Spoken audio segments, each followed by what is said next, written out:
This is your web app, and these are its two sides, front end and back end.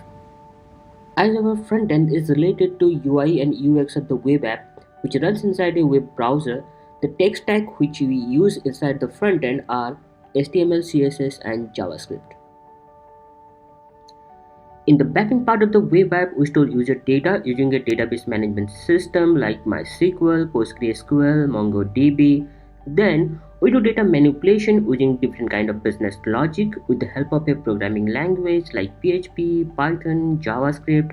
After that, we also use a web server like Nginx, Apache, IIS to send those data to the front-end users.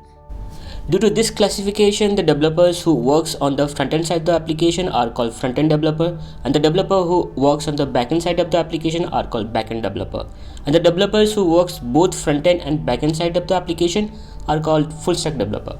Now see some of the positive and negative side of the full-stack development. In positive, first, you can do a lot of stuff.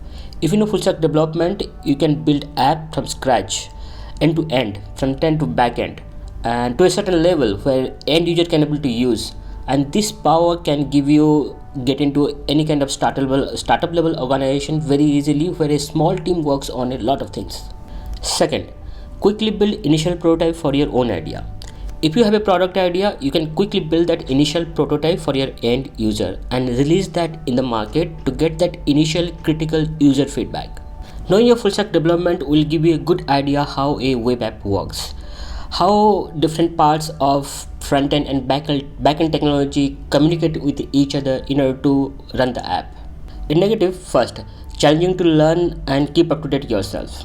As full-stack development combines with development of both front-end and back-end, sometimes for a full-stack developer it's getting very difficult to go through and understand all the tools and technology which involved in the development process and keep up to date with all of them all the time.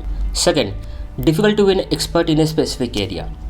So when you work as a full stack developer in a web application, you have to work on both front end to back end. Sometimes it's getting very difficult to focus on a specific part of the development and be an expert in that area. Due to this, sometimes what happens is it's getting very difficult to get into a bigger companies where they want to hire an expert developer from a specific domain.